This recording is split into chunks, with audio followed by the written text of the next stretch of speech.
जानकी लक्ष्मणोपेतमेकम् सदा रामचन्द्रं भजेऽहं मनोजवं मारुततुल्यवेगं जितेन्द्रियं बुद्धिमतां वरिष्ठं वातात्मजं वानरयूथमुखं श्रीरामदूतं शरणं प्रपद्ये। गुरुर्ब्रह्मा गुरुर्विष्णु गुरुर्देवो महेश्वरः गुरुः साक्षात् परब्रह्म तस्मै श्री गुरवे नमः। जय जय रघुवीर समर्थ राजाधिराज प्रभु रामचंद्र महाराज की जय। पवन सुत हनुमान की जय। उमापति महादेव की जय। सब संतन की जय। जय जय रघुवीर समर्थ। नमस्कार. काल आपण जो विषय बघितला तो विश्वामित्र आणि प्रभुराम या दोघांचा जो संवाद आहे तो बघितला आणि त्या ठिकाणी एक विधान त्यांनी केलेलं पाहिलं आणि त्याच्या पुढे आपण आज जाणार आहोत. तो विषय असा होता की विश्वामित्र रामाला म्हणत आहेत की रामा, तू वैराग्याने परिपूर्ण आहेस आणि असं तुझं वैराग्य शुकासारखं आहे, तेव्हा तू सद्गुरू करावास असं मला वाटतंय. रामाने ऐकलं आणि राम म्हणतो, मग तुम्हीच माझे सद्गुरू व्हा, मला शिष्य म्हणून तुम्ही स्वीकार करा. त्यावेळेला ते म्हणतात की नाही, तू ज्या कुलामध्ये जन्माला आलेला आहेस ते रघुकुल आहे आणि रघुकुलाचा जे सल्लागार आहेत किंवा त्याचे कुलपती आहेत ते कोण आहेत? ते वशिष्ठ आहेत. त्यामुळे तुला जो काही बोध करायचा आहे तो अधिकार कोणाचा आहे? तर तो वशिष्ठांचाच अधिकार आहे, बाकी कोणाचा अधिकार नाही असं त्यांनी सांगितलं. आणि म्हणून तू कोणाकडे जा? तर तू वशिष्ठ ऋषींच्याकडे जा असं त्यांनी सांगितलं. एक 2 मिनिटांमध्ये वशिष्ठ ऋषींचं चरित्र बघूया, म्हणजे लक्षात येईल की काय विलक्षण असं ते चरित्र आहे. वशिष्ठ ऋषी हे भयंकर बुद्धिमान, सत्याग्रहण करणारे आहेत, अत्यंत धर्म न्याय नीतीचा करणारे आहेत, कर्तव्य कर्म उत्तम करणारे आहेत, वैदिक कर्माचरण करणारे आहेत, हे गृहस्थाश्रमी आहेत, अत्यंत प्रयत्नवाद त्यांच्याकडे आहे, उत्तम विचार जे आहेत आणि उत्तम विचार आणि त्यानुसार आचार हे सगळं त्यांचं वैशिष्ट्य आहे. आणि या सगळ्याच्या बरोबर त्यांचा पिंड कसा आहे? तर स्वतःच्या स्वानंदामध्ये रमणं असा त्यांचा पिंड आहे. आणि असा पिंड असताना एक दिवस हे कोण आहेत? तर ब्रह्मदेवाचे शिष्य आहेत. ब्रह्मदेव स्वतः त्यांच्याकडे आले आणि त्यांनी सांगितलं की रघुकुलाचं जे कुळ आहे त्या कुळामध्ये दशरथ नावाचा राजा आता आहे आणि ह्या दशरथाचा तू कुलपती हो, सल्लागार हो. आणि त्यावेळेला वशिष्ठांनी नाकारलेलं आहे. वशिष्ठ म्हणतात एखाद्या राजाच्या दरबारामध्ये जाणं आणि त्याचं सल्लागार होणं, त्याचं कुलपती याचा स्वतःचं जे स्वावलंब आहे किंवा जे मुक्तपणा बोलू शकतो त्याला आहे. याचा राजाला वाटेल मला बोलावं लागेल आणि त्यामुळे मला असं परावलंबी जीवन नकोय. त्यामुळे मी काही कोणाचं असं हे सल्लागार पण किंवा कुलपती पद असं हे स्वीकारणार नाही असं स्पष्ट वशिष्ठांनी ब्रह्मदेवाने सांगितलं. तेव्हा ब्रह्मदेवाने त्यांना समजावून सांगितलं. ते असं म्हणतात की वशिष्ठ ऐक, शिष्य आहेत ते त्यांचे आणि म्हणून ते अरे तुरे करतायत. ते असं म्हणतात, वशिष्ठ ऐक, अरे तू एवढी साधना करणार आहेस, तुझा पिंड जो आहे तो स्वानंदात रमण्यामध्ये, तो कशासाठी आहे? तर निर्गुण निराकार परमात्म्याचं निर्मलम निश्चलम शांतम निरामयम असं जे तत्व आहे त्या तत्वाच्या अनुभूतीसाठीच ना. जे तुला काय हवे? अनुभूतीच हवी आहे. याचा अर्थ निर्गुण निराकाराची उपासना तुला करायची, पण ती शांती जर तुला सगुणातून मिळाली तर तुला काही हरकत आहे का? आणि मग त्यांनी कारण सांगितले की साक्षात नारायण म्हणजे विष्णू जो आहे तो दशरथांच्या कुळामध्ये म्हणजे रघुवंशामध्ये अवतार घेणार आहे. आणि कार्य काय आहे? तर अनेक राक्षस जे ते राक्षसांचं आणि दशानन जो आहे त्याचं वध करण्याचं कार्य तो करणार आहे. आणि त्यावेळेला त्याला ज्ञानाने परिपूर्ण करायचंय आणि त्याला परिपूर्ण ज्ञानी करण्या त्याच्या बरोबरच त्याची जी भावंड आहेत त्यांना सुद्धा तुला ज्ञानी करायचं.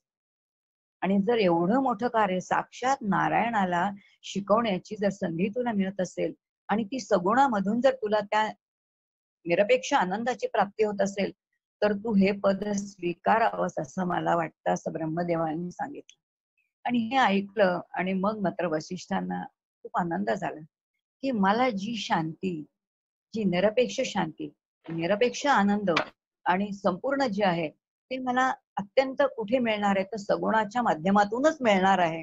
एवढं ऐकल्यानंतर ते कबूल झालेत आणि कबूल झाल्यानंतर त्यांनी दशरथ म्हणजे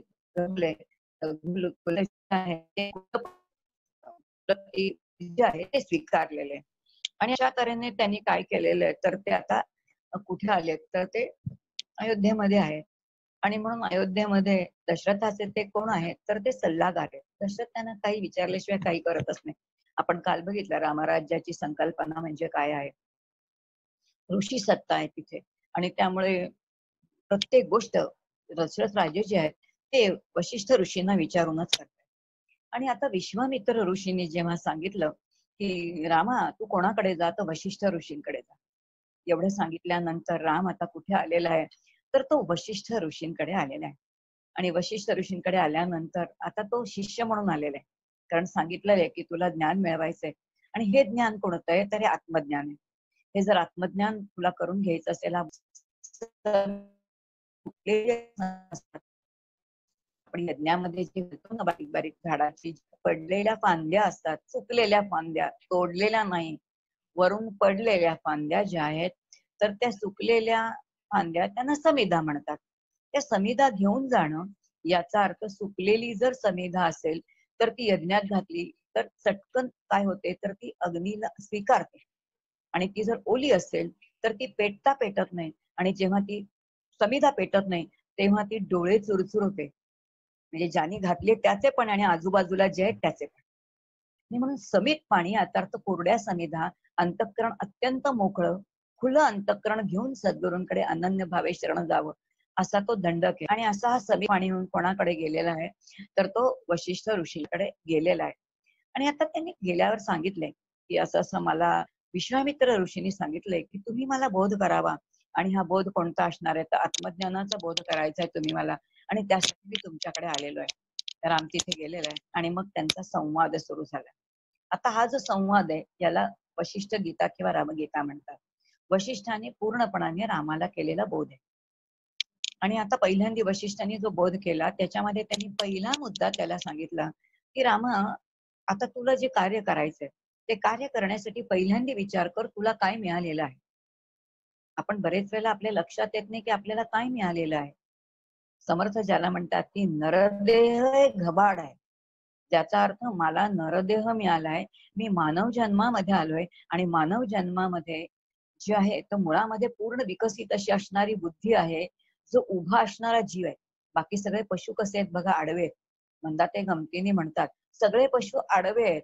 आपण जेव्हा दमतो, खूप काम करतो आणि तेव्हा म्हणतो मी आता जरा आडवा होतो किंवा मी आडवी होते. आडवं होणं याचा अर्थ कर्मापासून परावृत्त होणं. उभा ज्याचा जीव आहे म्हणजे जो शरीर आहे उभं आहे, ते कसं आहे, तर ते कर्मासाठी अत्यंत अनुकूल आहे, विचारासाठी अनुकूल आहे, कारण मेंदू परिपूर्ण कसा आहे तर विकसित झालेला आहे. आणि असा नरदेह आहे ज्या ठिकाणी मेंदूचा परिपूर्णपणे विकास झालेला आहे आणि त्याचबरोबर बुद्धीचा परिपूर्ण विकास झालेला आहे. ही बुद्धी कशासाठी दिली आहे, की ज्या विधात्यांनी मला इथे पाठवलेलं आहे त्याचं स्वरूप जाणायचंय आणि त्याला एकरूप त्याच्याशी एकरूप व्हायचंय, यासाठी ती बुद्धी दिलेली. पण बुद्धी बरेच वेळेला त्याच्याकडे न पाहता ती विषयामध्ये रमते आणि विषयामध्ये रमली की ती बुद्धी काय करते, तर तीच व्यभिचार करते. दुसरा कोणीतरी व्यभिचार केलेला आपल्याला म्हणतं हे काय करतायत, हे काय अतिशय चुकीचं आहे. पण माझीच बुद्धी ज्या आत असणाऱ्या परमात्म्याला न पाहता बाकी सगळं बघते आणि तीच व्यभिचार करते असं म्हटल्यानंतर आपण खडबडून जागे होतो. आणि इथे वशिष्ठ तसं सांगतायत बरं का आम्हाला. ते म्हणतात पहिल्यांदा लक्षात घे, नरदेह मिळालेला आहे. नरदेह हे यंत्र आहे. या यंत्राचं वैशिष्ट्य असं आहे की त्या यंत्रामधून जितकं तू उत्पादन काढशील, यंत्राचं वैशिष्ट्य आहे जितकं उत्पादन काढणार तितकं ते उत्पादन निघणार. आणि जर यंत्र वापरलं नाही तर ते गणार, पुरणार आणि जेव्हा ते वापरलंच जात नाही तेव्हा त्याचा काही उपयोग नाही. व्यवहारातलं यंत्र जसं मोडीमध्ये काढावं लागतं नाही तर भंगारामध्ये द्यावं लागतं, तसंच या देहातून जर उत्पादन आपल्याला जे काढायचंय ते जर आपण प्राप्त करून घेतलं नाही, मग धर्म अर्थ काम आणि मोक्ष चारही बरं का काढायचं, एक नाही, चारीचे चारी उत्पादन ह्याच्यातून काढायचे. आणि त्यासाठी पहिल्यांदा समजून घे की आपल्याला काय मिळालेलं आहे. तर आपल्याला नरदेह मिळालेला आहे आणि हे घबाड आहे आणि मग ह्याचा पुरेपूर वापर करायचा आहे आणि तो धर्म, अर्थ, काम आणि मोक्ष 4 पुरुषार्थासाठी करायचा. चारही गोष्टी कमवायच्याच आहेत, त्याला पर्याय नाहीये. फक्त अर्थ आणि काम हे जे आहे ते बंदिस्त असलं पाहिजे. कशाच्या बंदिस्त असलं पाहिजे? धर्म आणि मोक्षाच्या मध्ये ते असलं पाहिजे. आणि म्हणून खूप छान विचार आहे बरं का. हे जे धर्म, अर्थ, काम, मोक्ष आपण म्हणतो की नाही, मोक्ष हा सर्व काळ करण्याचा विचार आहे. पण धर्माचा धर्मकर्म कधी करतो आपण? बघा, सकाळी उठल्याबरोबर पहाटेच्या वेळेला धर्मकर्म करावं असं आहे. मग त्यानंतर धर्म, अर्थ, पैसे कमावणं. मग त्यानंतर जरा सकाळची वेळ आहे, मग तिथे नोकरी करणं आहे, कमावणं आहे, शरीराचे शारीरिक क्रम करणं आणि कमावणं आहे. काम कधी आहे? त्याचा तो दिवसाचा नाहीये, तो रात्रीची वेळ आहे. आणि मोक्ष मात्र कसं आहे, तर अखंड त्याचं चिंतन करायचंय. याचा अर्थ हे 4 पुरुषार्थ सुद्धा दिवसाच्या सुद्धा 4 वेळेमध्ये बंदिस्त असले पाहिजे. केव्हाही काही केलं तर नाही चालत. आम्ही उद्या म्हणून चला आता रात्री 12 वाजलेत, आम्हाला वेळ मिळाला म्हणून आम्ही आता एखादा ग्रंथ वाचत बसतो. अभ्यास करणं वेगळं वेगळं. पण धर्मकर्म अनुष्ठान करायचं असेल तर त्याला काही वेळ आहे ना. म्हणजे मग ते सुद्धा हा सगळा विचार शास्त्रांनी दिलेला आहे आणि हे सगळं वशिष्ठ रामाला समजावून सांगतायत.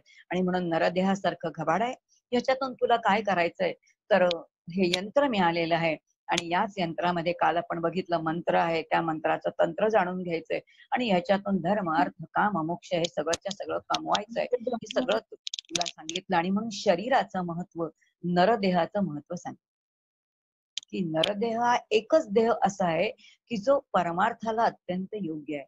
आणि म्हणून ते सार काय, असार काय, धर्म काय, अधर्म काय, शाश्वत काय, अशाश्वत काय, हे सगळं जे आहे सारासार विचार ज्याला आपण म्हणतो, तो या नरदेहाला सांगता येतो, बाकीच्यांना सांगता येतो का? त्यामुळे बाकी सगळे जे काही कोणते प्राणी आहेत, त्या प्राण्यांच्या इथे जर आपण बघितलं तर त्यांना कोणता बोध नाही करता येत, पण नरदेहाला बोध करता येतो ना. आणि त्या बोधानुसार आपलं जीवन बसवून घेता येतं. आणि म्हणून पहिला बोध जो केलेला आहे, ते जे आपल्याला मिळालेलं आहे ते नीट बघ आणि त्याचा वापर करून घे. आणि म्हणून स्थूल देहाचा केलाय. त्यानंतर वशिष्ठ म्हणतायत, आता रामा जाणून घे आपल्याला दुसरं काय मिळालेलं आहे. आणि दुसरं म्हणजे याच देहाच्या आतमध्ये 4 गोष्टी आपल्याला मिळालेल्या आहेत आणि त्यांचा आपल्याला भरपूर वापर करून घ्यायचा आहे.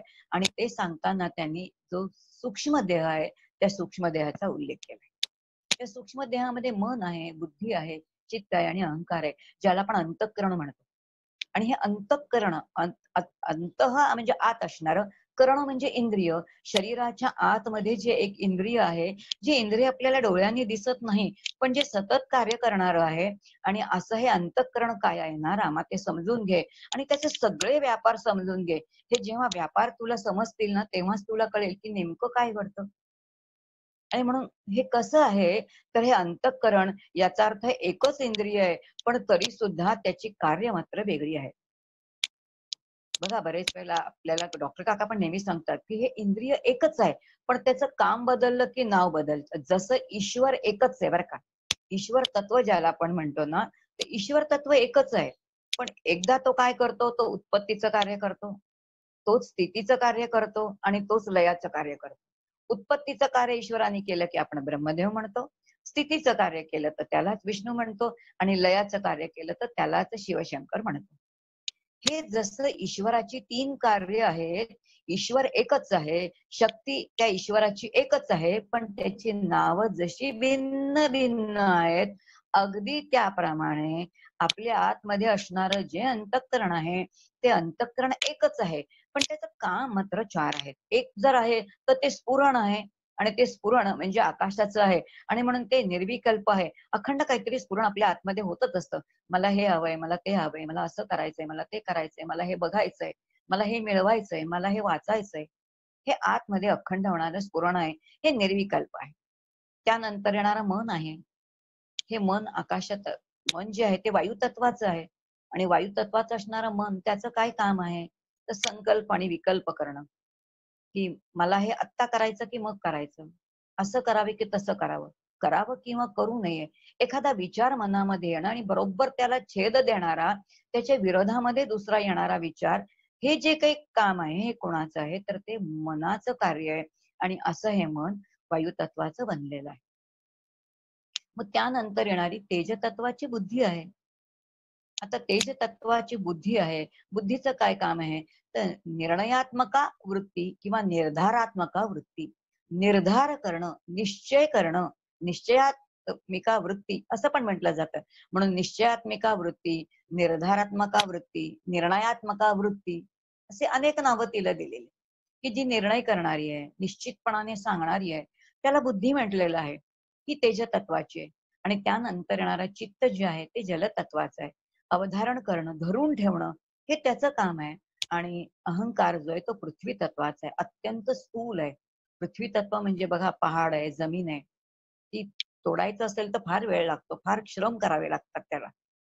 म्हणून तो फुटता फुटत नाही. जसा पर्वत तुटता तुटत नाही, तसा आपला अहंकार जाता जातच नाही. कारण तो पृथ्वी तत्वाचा आहे. अहम अहंकार आहे, ती अहंकारा. असे हे 4 पदर आहेत आणि जसं त्यांचं काम बदललं, की त्यांचं नाव बदलतं. मग आता सगळा बोध जो आहे तो मनाला केलेला आहे. खरंच मनाला बोध करता येतो का? कोणाला बोध करता येतो? हे मन जे आहे ते वायुतत्वाचं सतत फिरणार आहे, फुलपाखरासारखं आहे.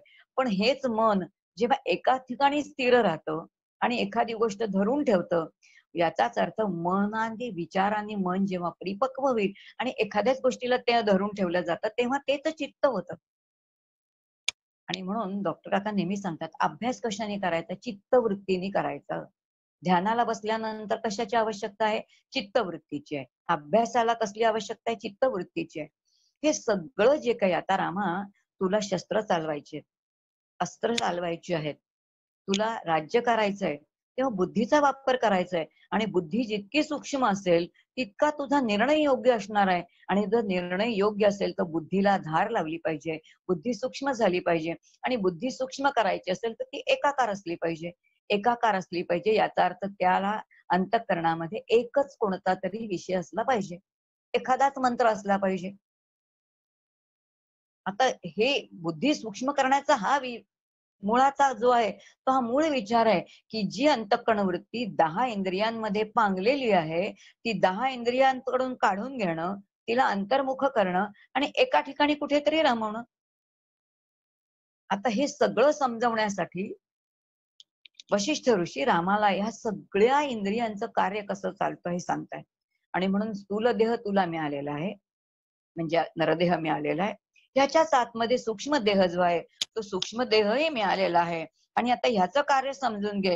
आणि ह्याच कार्याच्या साह्याने आता काय करायचंय, तर तुला मनाचे सगळे व्यापार थांबवायचे आहेत किंवा मन स्वाधीन करून घ्यायचंय. मन जर स्वाधीन झालं, तर ते कसं आहे, तर ते माझा मित्र आहे. आणि ते जर स्वाधीन झालं नाही, तर ते शत्रू आहे. हे सांगितलंय. मन एव मनुष्याणाम कारणम बंध मोक्षय. आणि आता हे सगळे व्यापार सांगितले. आणि मग वशिष्ठ ऋषी सांगतात, रामा आता लक्षात घे.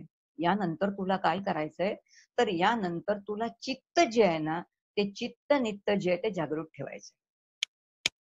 हे चित्त जे एखादी गोष्ट धरून ठेवणारं जे चित्त आहे, ते चित्त कसं आहे, ते काय काय प्रकाराने कार्य करतं तेवढं समजून घे. चित्ताचा व्यापार समजून घे. आणि आता चित्तामध्ये तू नेमकं काय कर. इथून त्यांनी प्रत्यक्ष बोध करायला सुरुवात केली. आणि वशिष्ठ म्हणतायत, की ह्या चित्तामध्ये काय ठेव. आपल्या सगळ्यांचा अंतःकरणामध्ये कोणता भाव असतो, तर मी देह आहे हा भाव असतो. आणि वशिष्ठ पहिल्यांदाच रामाला सांगतायत, की रामा, चित्तामध्ये देहभाव ठेवूच नकोस. मी देह आहे हा भाव चित्तातून पूर्णपणाने काढून टाक. याचा अर्थ मी देह आहे हे मुळात अज्ञान आहे. हीच अविद्या आहे. आणि ही अविद्या तुला चित्तातून काढून टाकायची आहे. आणि म्हणून चित्तामध्ये पक्का निर्णय करून टाक. काय निर्णय कर, की काय नको तर चित्तामध्ये काही करून देहभाव धरू नकोस. आणि मग त्याऐवजी कोणता भाव धर. मग एक तर देवभाव तरी धर, किंवा आत्मभाव धर, किंवा ब्रह्मभाव धर. जर तुला ज्ञान मिळवायचं असेल, तर गुरूंचा भाव धर. कारण ज्यांच्याकडून मला ज्ञान मिळवायचंय, त्यांची कृपा संपादन करायची असेल, तर त्यांचं ध्यान कर. पण एक भाव असा धारण कर, की ज्याच्यामुळे देहभाव निघून जाईल.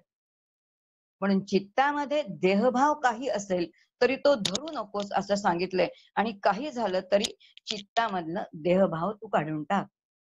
आणि मग आता चित्ताने तू काय कर असं सांगितलंय बरं का. पुढचा बोध लगेच जो आहे ना तो वशिष्ठ त्या रामाला चित्ताचंच कार्य सांगतात. याचा आता अवधारणात्मक वृत्ती जे चित्त आहे ते चित्तच अखंड ते जागृत ठेवायचंय. मन शांत करायचंय, बुद्धीला शांत करायचं, फक्त चित्त जागृत ठेवायचं. आणि आता ते म्हणतायत चित्ताने तू काय करायचं ते मी तुला सांगतो. आणि पुढे ते म्हणतायत की हे तुझं जे चित्त आहे ना ते चित्त काय कर, चित्त चिन्मात्रावरती केंद्रित कर. खूप सुंदर विचार आहे बरं का. चित्त चिन्ह मात्रावर केंद्रित कर. चिन्ह मात्र असा शब्द आहे. तो चिन्ह मात्र याचा अर्थ चित्त अधिक मात्र.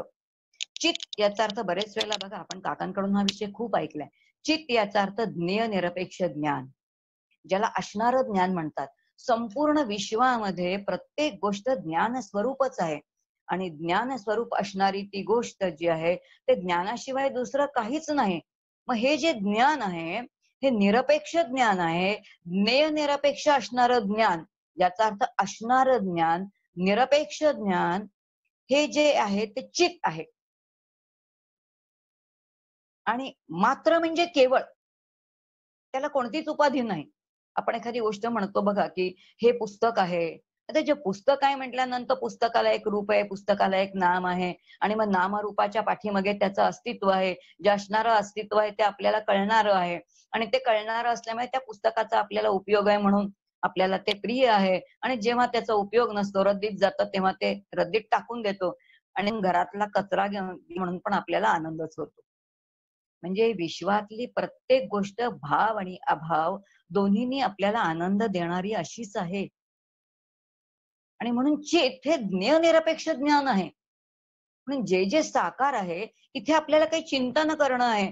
पण जे चित्त आहे तिथे ज्ञेय निरपेक्ष याचा अर्थ काहीच नाही. डॉक्टरांनी एक छान प्रयोग सांगितला होता. ते म्हणाले एक स्वतःवरती प्रयोग करून बघा. ते म्हणाले एक लाकडाची पेटी घ्या, म्हणजे एक खोका घ्या, काय म्हणतात त्याला आपण, आपल्या बुटांचा वगैरे खोका येतो ना, आणि त्या खोक्याला काहीतरी भोकं पाडा आणि त्याच्यामध्ये एक काय करा, पणती लावून ठेवा.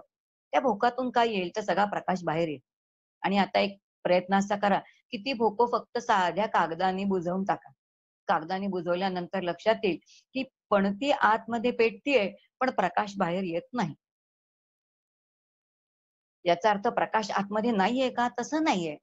तसं आतमध्ये असणारा जो ज्ञान प्रकाश आहे, आता तो इंद्रियांच्या मार्फत बाहेर येणार नाही, पण तो आतमध्ये असणारा जो प्रकाश आहे, ज्याला म्हटलेले मीराबाई ज्याला म्हणते आत्मप्रकाश कसा आहे, न तेल न बाती असणारं असं जे जे ज्ञान आहे, ते ज्ञेय निरपेक्ष ज्ञान ते चित्त आहे.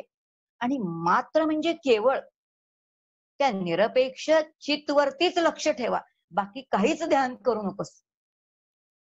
म्हणजे मुळात ध्यानाचा विषय काय आहे? निराकार असा ध्यानाचा विषय. आणि म्हणून चिन्ह मात्रावरती तुझं चित्त केंद्रित कर असं सांगितलेलं आहे. आणि सुरुवातीलाच वशिष्ठ सांगतायत की आता सगळी साकारात असोड आणि कुठे जा, तर त्या निराकारामध्ये जा. आणि तिथे काय कर, तर तिथे जाऊन तू काय कर, तर तुझं चित्त एकाग्र कर, रामाला सांगितलंय. आणि मग हे सगळं सांगताना बसलेत ते वशिष्ठ त्याच्या समोर बसलेत. आणि मग त्यांनी असं सांगितलं की आता मी तुला सांगतो की आत्मज्ञान तुला होईल, ते सोपं आहे आत्मज्ञान, म्हणे मी त्याच्यासाठीच बसलेलो आहे. पण आत्मज्ञान झाल्यानंतर, केवळ आत्मज्ञान झाल्यानंतर पुरुषाने समाधानी राहायचंय का? आता नाही, पुढचा बोध करतायत बरं का. आत्मज्ञान कसं करायचं त्यासाठी चिन्मात्रावरती चित्त एकाग्र कर सांगितलं. आणि मग सांगितलं की आत्मज्ञान तुला याने होणार आहे, त्याचा अनुभव मी तुला देतो. पण एक लक्षात घे की जेव्हा तुला असा आत्म्याचा अनुभव येईल, तेव्हा असा आत्मज्ञानी पुरुष जो आहे त्यांनी काय करायचं असतं, स्वतःमध्ये रमायचं नसतं, तर त्यांनी समाजामध्ये मिसळायचं असतं. आणि नुसतं समाजामध्ये मिसळायचं नाही, तर समाजामध्ये जाऊन आजूबाजूचे जे लोक आहेत त्यांना भक्ती मार्गाला न्यायचं असतं. याचाच अर्थ समाजामध्ये आस्तिकता वाढवणं हे कोणाचं कार्य आहे? तर जे ज्ञानी आहेत, जे ज्ञानी भक्त आहेत, जे आत्मज्ञानी आहेत, तर त्यांनी समाजात आस्तिकत्व जपणं किंवा समाज आस्तिक करणं हे कार्य कोणी करायचंय, तर आत्मज्ञानी पुरुषांनी करायचंय. बघा, राजा आहे, राजा असताना राज्य करायचंय, प्रजेची काळजी घ्यायची आहे, पराक्रम गाजवायचंय, पण त्याचबरोबर समाजाला आस्तिकता, याचा अर्थ ईश्वराभिमुख करायचंय. आणि हे आत्मज्ञानी पुरुषाचं कर्तव्य आहे असं वशिष्ठ कोणाला सांगतायत, तर ते रामाला सांगतायत. रामाने ते सगळं ऐकलंय बरं का. आणि मग आता ते म्हणतात की याच्यानंतर आता मी तुला एक वेगळा विषय आणखीन एक सांगतो, तो समजून घे. आणि मग त्यांनी सांगितलंय संपूर्ण विश्व कसं आहे, तर हे विश्व ब्रह्मस्वरूप आहे, हे विश्व ब्रह्ममय आहे. या विश्वामध्ये एका ब्रह्माशिवाय दुसरं काहीच नाही. ब्रह्म सत्यम जगत मिथ्या जीव ब्रह्मैव नापराहा, आचार्यांचा जो किंवा वेदांतातला जो सिद्धांत आहे, तो सिद्धांत पुन्हा इथे सांगितलेला आहे. आणि मग त्यांनी म्हटलंय की संपूर्ण विश्वामध्ये एकच सत्य आहे आणि हेच पारमार्थिक सत्य आहे की हे विश्व कशाने भरलेलं आहे, ते ब्रह्मस्वरूपच आहे, दुसरं इथे काही नाही. आणि म्हणून विश्व ब्रह्ममय आहे. आणि ब्रह्म शब्दच मुळात ज्ञानमय आहे. ज्ञानाला पर्यायवाचकच आहे बरं का.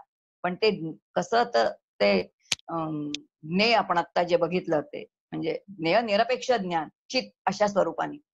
नाहीतर मग ते व्यवहारातलं ज्ञान म्हटलं तर मग कोणतं ज्ञान, कसं ज्ञान, किती होणार, कोणाला होणार, हा सगळा तिथे विचार येईल. तसं नाही. प्रत्येक गोष्ट ज्या संपूर्ण विश्वामध्ये जी आहे ती ज्ञान स्वरूपच आहे आणि ज्ञानाशिवाय काही नाही. आणि ज्ञानाचा आकलन कोणाला होईल तर ते बुद्धीलाच होईल. ज्याचा अर्थ तो बुद्धीचाच विषय आहे. मग हे समजून घेण्यासाठी बुद्धीचाही वापर केला पाहिजे. मग विश्व ब्रह्मरूप आहे, हे जर अनुभूती घ्यायची असेल, तर सतत मला कोणाला जागृत ठेवलं पाहिजे?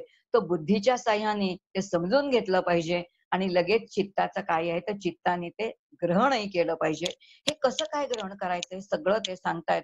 आणि मग सांगितल्यानंतर त्यांनी म्हटलंय, की आता हे सगळं विचारायचं याचा अर्थ साधनं बसच घ्यायची ना. जे डोळे उघडल्याबरोबर जे जे साकार आहे, तर ते साकाराच्या पाठीमागे एक निराकार तत्व असलंच पाहिजे.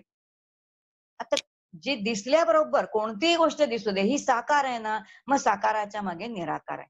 ज्याचं मला ज्ञान होतंय, याचा अर्थ होणारं ज्ञान आहे, याचा अर्थ होणाऱ्या ज्ञानाच्या पाठीमागे असणारं ज्ञान आहे. मग असणारं ज्ञान आहे याचा अर्थ ते निरपेक्ष आहे. आणि ते कसं आहे, तर ते निराकार आहे. आणि ते होणारं ज्याला आहे, तोही निराकार ज्ञानच आहे तिथे.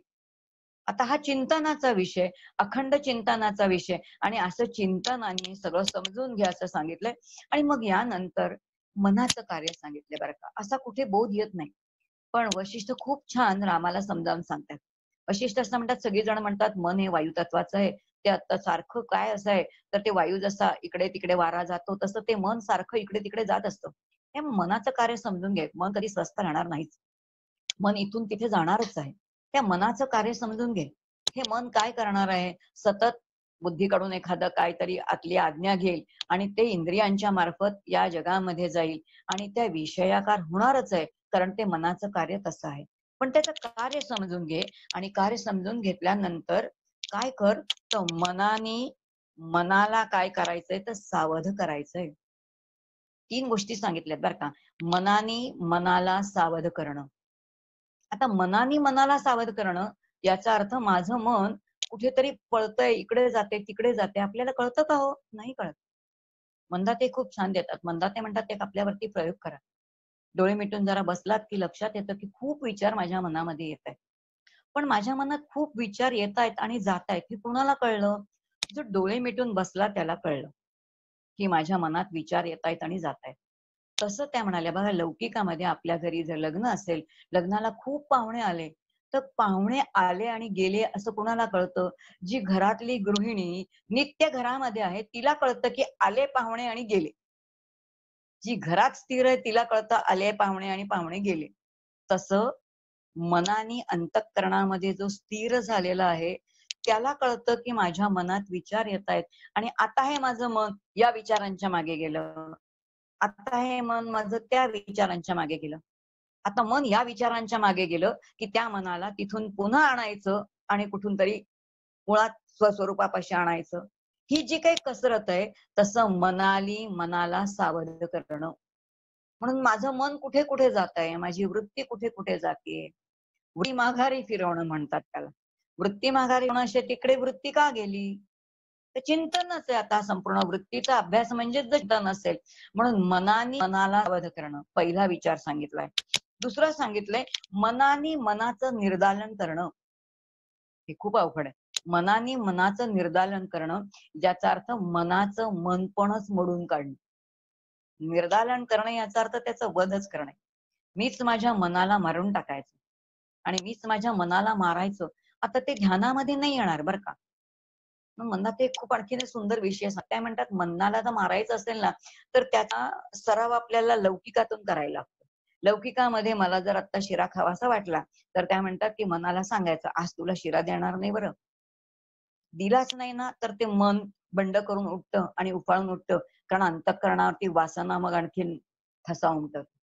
त्यापेक्षा 4 दिवसांनी त्या मनाला शिरा द्यायचा. पण नुसता शिरा द्यायचा नाही. शिरा करून दिला, तर त्याचं विषयाचं सेवन होतं. त्या दिवशी काय करायचं? घरी बसून घरामध्ये नारायणाचं स्मरण करायचं आणि तो नारायण, तोच सत्य आहे आणि म्हणून जे सत्य आहे, तोच नारायण आहे आणि तोच सत्यनारायण आहे आणि म्हणून नारायणा, तुझ्यासाठी मी काय केलंय? शिऱ्याचा प्रसाद केलाय असं म्हणायचं आणि तो प्रसाद ग्रहण करायचा.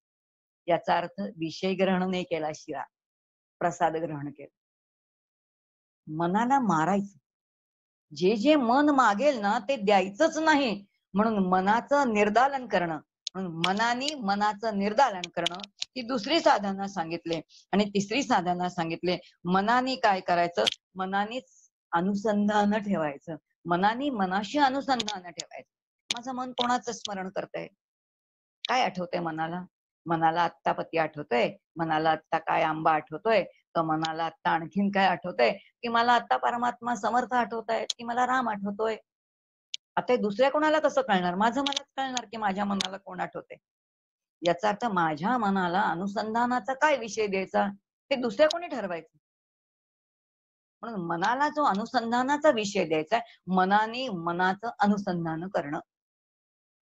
म्हणून मनाचे 3 पदर किती खूप छान सांगितले. आपले सगळे जे काही मानसिक व्यापार आहेत ना, हे सगळे त्याच्यामध्ये बसतात आणि असा छान बोध वशिष्ठ त्या रामाला करतायत. हे सगळं मनाचं सगळं कार्य सांगितलं आणि मग ते म्हणतात, की "अरे रामा, लक्षात घे, या जीवाच्या ठिकाणी ना अहंकार जो आहे ना, हा अहंकार भयंकर आहे आणि त्या अहंकारामुळे त्याच्यापाशी अज्ञान आहे, अविद्या आहे आणि याच अविद्येमुळे त्याला भ्रांती होते आणि भ्रांती होते याचा अर्थ ते अज्ञान जात नाही. अविद्या जात नाही. जी गोष्ट निर्माण झालेली आहे ना, ती फोडता येते. पण जे निर्माणच झालेलं नाही, ते नाहीसं कसं काय करणार?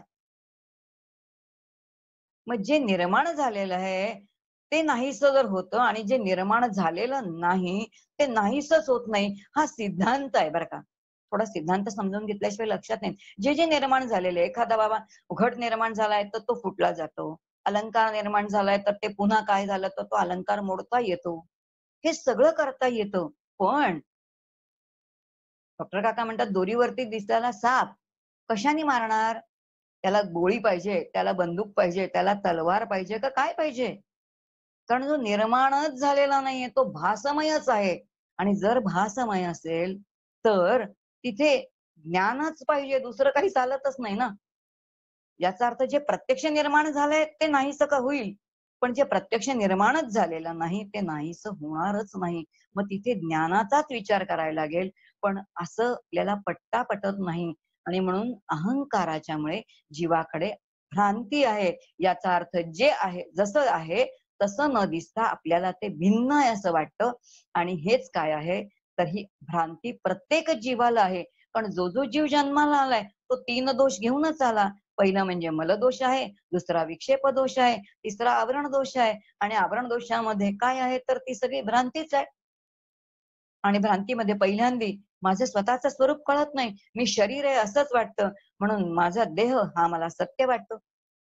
दिसणारं जगत सत्य वाटतं. मी करता आहे, मी भोगता आहे असं वाटतं. संघ ज्या संघाने मी राहतो, ते सगळे संघ सत्य वाटतात. विकार जे आहेत ते विकारही सत्य वाटतात. या सगळ्या भ्रांतीच्या साह्याने आपण जे राहत असतो, हे भ्रांती जी आहेत, हे अज्ञानाचं स्वरूप आहे आणि म्हणून काय कर, तर हे अज्ञान आणि अविद्या जी आहे, या सगळ्या भ्रांती ज्या आहेत, त्या सगळ्या समूळ काढून टाका असं सांगितलंय. आणि मग हे सगळं सांगितलं आणि आता वशिष्ठांनी सांगितलं, जरा माझ्या समोर बैस. रामाला मांडी घालून बसायला लावलंय, पद्मासन घालून बसायला लावलेलं आणि मग त्यांनी त्याला रामाला काय केलाय, तर स्पर्श केलाय. जो रामाला त्यांनी स्पर्श केला, तो संतांचा स्पर्श, सद्गुरूंचा स्पर्श, त्याला संस्पर्श म्हणतात बरं का.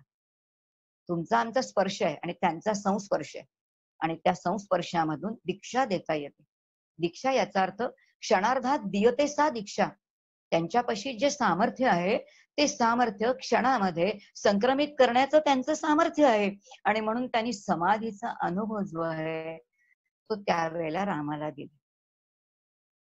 आत्मज्ञान जेव्हा दिलंय, आत्मज्ञान देताना, आत्मानुभूती देताना शरीराशिवाय मी आहे ही जी अनुभूती दिली, तो संस्पर्श केला आणि त्या संस्पर्शाने शरीराशिवाय मी आहे अशी अनुभूती कोणाला आलेली आहे? तर रामाला आलेली आहे. आणि आता राम कुठे गेलाय? तर तो ब्रह्मानंदामध्ये गेला. ब्रह्मानंदामध्ये काही काळ स्थित राहिला, समाधीमध्ये स्थित राहिला. समतत्वात बुद्धी स्थित झाली. देहभान गेलं, काही काळ गेलं आणि काही काळ गेल्यानंतर त्याला पुन्हा देहभानावरती आणलं. देहभानावरती आणल्यानंतर कळलं, अत्यंत शांत चित्ताची स्थिती अनुभूतीला आली आणि मग समाधीचा अनुभव काय तो घेतला. आणि मग तो अनुभव घेतल्यानंतर आता एकदा समाधीचा अनुभव आल्यानंतर नित्य तिथे राहणं अवघड आहे तुम्हाला. पण तो ज्याला दिलेला आहे तो राम आहे, नारायणाचा अवतार आहे. त्याला त्यांनी पुढे बोध केलाय. ते असं म्हणतात की या स्थितीमध्ये तुला नित्य राहायचंय. तुला आता संपूर्ण जीवन जे आहे ना या समाधी स्थितीमध्ये राहायचंय आणि त्यामुळे आता समाधी स्थितीमध्ये असताना तुला या व्यवहारामध्ये राहायचंय, तुला वनामध्ये जायचंय, तुला जे जे काही कार्य ते करायचंय, तुला राजा व्हायचंय, सगळं व्हायचंय. पण ही तुझी समाधी भंग होऊ नये म्हणून 3-2 गोष्टी मी तुला महत्वाच्या आहेत त्या सांगतो. आणि आता नेमकेपणाने वशिष्ठांनी सांगायला सुरुवात केली. ते म्हणतात की ज्याला खरा समाधीचा अनुभव आलेला आहे, जो खरा आत्मज्ञानी आहे, त्याचं काय आहे, त्याची दृष्टी कशी होते ते मी तुला सांगतो. आणि पहिली त्याची दृष्टी कशी होते तर जगतामध्ये अनेक दोष त्याला दिसतात, पण दोष दिसत असून सुद्धा त्याचा ब्रह्मभाव मोडत नाही. याचा अर्थ अनेक दोष दिसतात जगामध्ये, सगळं चांगलं आहे असं नाही. चांगलं जितकं आहे तितकंच वाईट पण आहे. पण वाईट बघितल्यानंतर त्याची अंतःकरणाची जी स्थिती, आपल्याला वाईट बघितल्यानंतर फारच वाईट वाटतंय, अरे हे फारच दुःखमय आहे, हे फारच वाईट आहे, अरे अरे हे असं कसं झालं. एखादी सुखद घटना झाली तर आपण सुखून जातो, सुखावून जातो आणि दुःखद झाली की आपल्याला दुःख होतं. तसं नाही ते म्हणजे की ज्याला समाधी अवस्था प्राप्त झालेली आहे त्याची ब्रह्मस्थिती मोडता कामा नये. कोणत्याही परिस्थितीमध्ये जगतामध्ये काहीही पाहिलं तरी त्याची ब्रह्मस्थिती मोडत नाही. हे पहिलं काय आहे तर अखंड समाधीचा आलेला अनुभव, त्याचा तो ठोकताळा सांगितला. दुसरं सांगितलंय की या समाजामध्ये विरोधी कर्माचरण करणारे लक्षावधी लोक असणार आहेत. सगळी जण वेदविहित कर्माचं आचरण करणार नाहीत. वेद विरोधी कर्म करणारे असणारच आहे. पण ज्याला खरोखर समाधीचा अनुभव आलेला आहे असा जो आहे त्याला विरोधी कर्माचरण जरी दिसलं तरी जो विरोधी कर्माचरण करणारा आहे त्याच्याही आतमध्ये चैतन्य तत्व आहे. आणि ज्याला समाधीचा अनुभव आलाय तो फक्त तेवढं चैतन्य तत्व बघतो, बाकी काही बघत नाही. तो विहित कर्म करत नाहीये, तो निषिद्ध कर्म करतोय, तो समाजाचं वाईट करतोय. हे सगळं जे काही आहे तर लौकिकाच्या स्तरावरती झालं. पण त्याचं दर्शन काय आहे तर विरोधी कर्माचरणाकडे न पाहता याचा अर्थ कर्माचरण हे दुय्यम झालं आणि कर्माचरण करणारा जो चैतन्याने परिपूर्ण असणारं चैतन्य आहे तर त्या चैतन्यावरती त्याची दृष्टी आहे. आता ज्याला समाधी प्राप्त झालेली आहे, अखंड समाधीमध्ये जो आहे तो काय बघेल, जे जे समोर येईल त्यातलं फक्त चैतन्य तत्वच बघेल. आणि अशा प्रकाराने तुला काय करायचंय, संपूर्ण राज्य करायचंय असं सांगितलंय. आणि तिसरं सांगितलेलं आहे की बाह्य कर्म वेदविहित जरी असलं तरी सुद्धा एक लक्षात ठेवायचं की बाह्य कर्मामध्ये वेदविहित कर्माचे करायचंच आहे, हे नीट करावं लागेल. आणि असत्य करताना सुद्धा जर प्रसंगी एखादं कर्म आहे की जे करू नये तसं करावंही लागेल. आणि असं सगळं करताना अंतरंगामध्ये काय करायचं तर त्याचाही लेप लावूच द्यायचा नाही. आणि तो लावू द्यायचा नसेल तर ते सगळं ईश्वर समर्पित करून टाकणं आहे. आणि म्हणून अंतरंगामध्ये वैराग्य धारण कर. एवढं ऐकलं आणि त्या रामाच्या लक्षात आलं की मुळात माझ्यापाशी वैराग्यच आहे. हे त्याला माहितीये की आपला पिंड वैराग्याचा आहे. आणि तो म्हणतोय, गुरुदेव तुम्ही हे मला सगळं सांगितलं, कशासाठी सांगितलं? तर मला राज्य करायचंय, राज्यावरती बसल्यानंतर समाजामध्ये कसं वागायचंय, समाजामध्ये समाधी स्थितीमध्ये मी कसं वागायचंय, हे सगळं सांगताय. पण मला तर असं वाटतंय की मला ते राज्यही नको, राज्यपदही नको. कारण राज्यपद आलं की वैभव आलं, वैभव आलं की समाजामधली लोक मला सन्मान देतील, अयोध्येतले लोक मला बोलवतील, राजा म्हटल्यानंतर मला काही भेटी देतील, माझा सन्मान करतील. मी कशासाठी घेऊ सन्मान वगैरे? हे मला काहीच नको. त्यापेक्षा मी कसा राहतो, तपस्वी जीवन जगतो आणि अखंड आत्मानंदामध्ये, स्वानंदामध्ये राहतो, असं राम म्हणतोय. आणि त्यावेळेला मात्र वशिष्ठ म्हणतायत, रामा हे तर नाहीच चालणार. तुला राज्य करावं लागेल. तुला राज्यावरती बसावं लागेल. लोक तुझा सन्मान करतील, सगळं करतील. पण एक सिद्धांत जो आहे तो तुला सांगून ठेवतो, की वैराग्य ही अंतरंगाची स्थिती असावी, ती बहिरंगाची नाही. आणि म्हणून अंतस्त्यागी बहिर्भोगी. अंतरंगामधून सगळ्या गोष्टींचा त्याग करून टाक. अंतरंगामध्ये कसलाच संग नको. अंतरंगातून निस्संग हो. अंतस्त्यागी, अंतरंगातून सगळ्या गोष्टींचा त्याग कर. आणि बहिर्भोगी, अंगामध्ये जे जे भोग तुझ्या प्रारब्धाने तुला येतील. मग कधी सुख येईल, कधी दुःख येईल, कधी कोणी नजराणे देतील, कधी कोणी वनवासही देतील, कधी कोणी दुःख देतील. जे काही तुला प्रारब्धामध्ये मिळणार आहे ते, मग ते सुख असू दे, दुःख असू दे, ते सगळं तुला भोगावं लागेल. म्हणून अंतस्त्यागी, अंतरंगातून या सगळ्याचा त्याग कर. आणि बहिरंगामधून जे जे भोग तुझ्या समोर येणार आहे, तर वनामध्ये असताना किती प्रकारची फळं दिली आहेत ऋषीमुनींनी, ते त्याचे जेवण आहे. आता फळं म्हणजे ते भोगच आहेत, त्यांनी खाल्ली आहेत ना ती. याचा अर्थ कधी लक्ष्मणाने आणलेली खाल्लेली आहेत. म्हणून जे जे भोग आहेत बहिरंग, अंतस्त्यागी बहिर्भोगी, बहिरंगामध्ये भोग भोग आणि अंतरंगामधून त्याग कर. आणि हे सगळ्यात महत्वाचं आहे. याचा अर्थ वैराग्य हा परमार्थामध्ये असणारा आवश्यक गुण आहे. कारण हा एकच गुण असा आहे जो अतिंद्रिय अनुभव देण्याला योग्य आहे. आणि जो अतिंद्रिय अनुभव देणारा वैराग्य हा गुण आहे, तो जर साधकाला किंवा भक्ताला हवाच असेल, परमार्थामध्ये आवश्यक असेल, तर तो कमावणं ही तुमची आमची सगळ्यांची काय आहे, तर तो कमावलाच पाहिजे.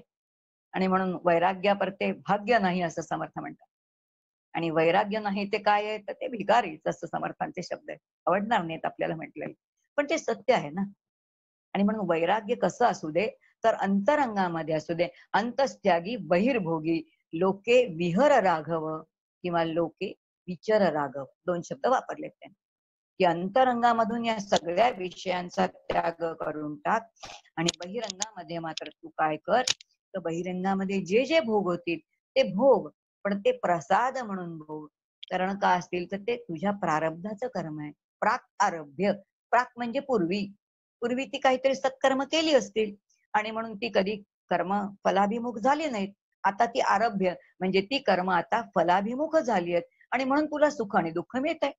मग जे काही मिळणार आहे ते भोग सगळे कसे आहेत, तर ते प्रारब्धाचे आहेत असं समज. आणि अंतरंगातून त्या सगळ्याचा त्याग कर. आणि म्हणून अंतस्त्यागी बहिर्भोगी हा वैराग्याचा उपदेश केला. मनाची 3 कार्य सांगितली. नरदेह म्हणजे काय, ते काय मिळालेलं घबाड आहे ते सांगितलं, त्या यंत्राचा वापर सांगितला. आणि स्थूल देहाचे सगळे व्यापार समजून घेऊन नेमकं समाधी स्थितीमध्ये चिन मात्रावरती चित्त कसं केंद्रित करायचं, असा हा सगळा उपदेश वशिष्ठांनी रामाला केला. आणि वाल्मिकी म्हणतात, वशिष्ठांनी रामाच्या ठिकाणी मोक्ष नांदवला. आणि तो नांदवलेल्या मोक्षात त्याच स्थितीमध्ये राम अखंड राहिला, असं वाल्मिकी वर्णन करतात. आजची वेळ संपत आली. आजची केलेली ही सगळी सेवा रामाच्या चरणी समर्पित करते. इथेच थांबते. राजाधिराज प्रभु रामचंद्र महाराज की जय. पवन सुत हनुमान की जय. उमापति महादेव की जय. सब संतन की जय. सद्गुरुनाथ महाराज की जय. जय जय